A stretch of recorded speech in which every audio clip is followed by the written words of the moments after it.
Hi, welcome back to Tap Tech. Today I am reviewing MacBook Pro M3. As soon as I bought, I noticed something interesting.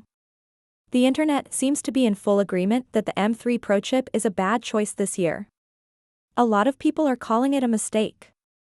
But is that really the case? Now, I do think the M3 lineup this year is a bit messy. We'll talk about that. But in this video, I want to focus specifically on the M3 Pro chip. Why? Because despite what everyone's saying, I think it might actually be the best pick in the M3 lineup right now. Also, many of you are wondering, should you pick up the M1 Max instead? Is that a smarter move? We'll get into that too. Here's how this video will go. First, we'll talk about design and performance. Then we'll move into who should buy this laptop, which spec makes the most sense, and what you should avoid. The way you spec your machine this year really matters, so definitely stick around till the end. Let's start with the first point: design. And now, is it a good idea to buy a computer just because of the color? Probably not. Did I do exactly that this year? Maybe. Look, I won't lie, the new space black color is absolutely stunning. I know it sounds superficial, but that's one of the things that made me seriously consider this model. And honestly, I don't care if it's shallow. It just looks really good. But to be fair, it's not only about looks. The anti-fingerprint coating Apple added this year actually works. I did a test with some face oil in my unboxing video and, surprisingly, it passed. Just a quick wipe down and it was back to looking brand new. The two-tone look with the keyboard adds to the premium feel. It gives the whole machine a professional and polished vibe. I'm also glad Apple didn't go fully black this time. We all remember how that went before.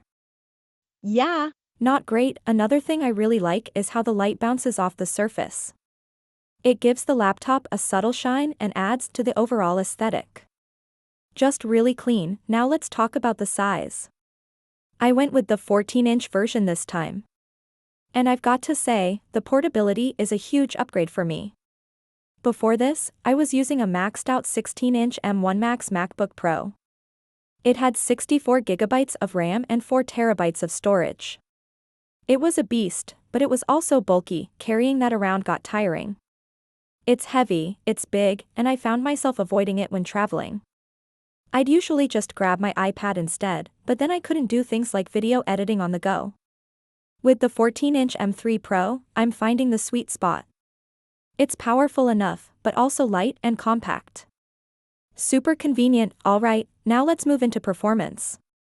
This is where things start to get really interesting. Apple made some unusual decisions this year. In fact, this is the first time I've seen them downgrade specs in some areas. But what does that mean for real-world use? The first thing I want to highlight is the display. The M3 Pro now offers up to 600 nits of peak brightness in SDR. That's up from 500 nits in the previous models.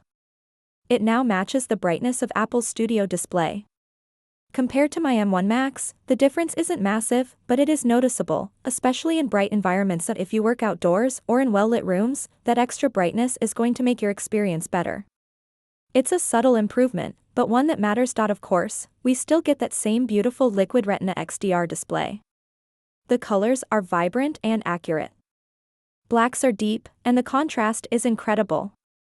This is honestly one of the best displays you can get on any laptop today. Now let's talk RAM. The base M3 Pro model now comes with 18 GB of unified memory. Finally. This has been a long time coming, and I'm glad Apple is making this the new baseline. It's going to help this laptop last longer in terms of usability. Unfortunately, one thing that hasn't changed is the webcam. It's still the same 1080p webcam we've had for a while now. It's okay, not great. If webcam quality is important to you, I highly recommend getting an external option that brings me to a quick mention of a webcam I've been testing, the OBSBot Tiny 4K. This little device delivers 4K video at 30 frames per second and 1080p at 60. It's compact, portable, and has cool features like auto tracking and gesture controls. Honestly, it blows the built-in webcam out of the water. Now let's move into the CPU changes. Apple did something a little weird this year. The M3 Pro has 5 performance cores and 6 efficiency cores. Last year, the M2 Pro had 6 performance cores and 4 efficiency cores. So on paper, that's a bit of a downgrade. The base SSD size is also 512 GB, which is decent, but you'll want to upgrade if you need more space. The big shift this year is the move to a 3nm chip architecture. That means better power efficiency and slightly better thermal performance. I've definitely noticed improved battery life compared to the M2 Pro models I used last year. On the GPU side, things get even more confusing. The M3 Pro has 14 GPU cores. The M2 Pro had 16. So again, you're getting fewer cores. But the M3 chips now include hardware-accelerated ray tracing, which is a first for MACSO. Is this an upgrade or a downgrade? It depends on how you look at it. If you're just reading the spec sheet, you might think Apple made things worse. But that's not the whole story. I care more about the real-world experience than raw numbers. I've been using the M3 Pro for a month now. I've done everything from heavy video editing to photo editing and some light gaming. It's been smooth the whole time, and here's the twist, my M1 Max did just as well. So the question becomes, should you buy the M3 Pro? Or stick with the M1 Max? Let's break this down by types of users. First, if you just want the latest and greatest, the M3 Pro is the way to go.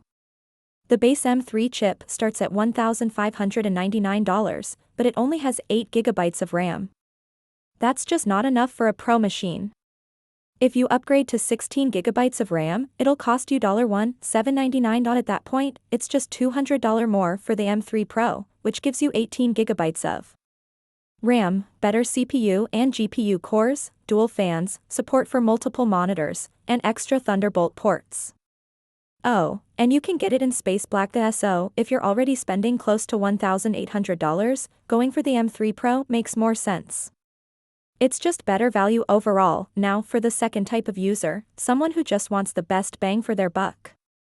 You don't care about having the newest chip. You want the most power for the least money. In that case, I think the M1 Max is unbeatable right now. Since it's 2 generations old, you can find great deals on it. You might even score one with 64 GB of RAM and 4 TB of storage for the same price as an entry-level M3 Pro. That's insane value.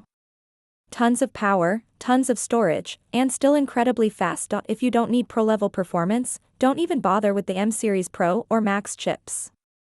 Just go for the M2 MacBook Air. It's lighter, thinner, and more affordable. Perfect for students, casual users, or anyone who needs a great all-around laptop. So, here's the bottom line, the M3 Pro is great if you want a well-rounded machine with a modern design, solid performance, and the latest Apple chip. It's especially good if you're coming from an older Intel MacBook or even an M1 Air. If you want the best value, check out the M1 Max. It's still a powerhouse, and you'll save a good chunk of money, and if you're a casual user, just get the M2 Air. It's everything you need for everyday tasks in a slim, clean package. Here the review for MacBook Pro M3, hoped you have liked it. Thanks for watching. If you found this video helpful, make sure to like, subscribe, and click the bell icon for more tech breakdowns. Check out these videos next, they'll help you decide even further. See you in the next one.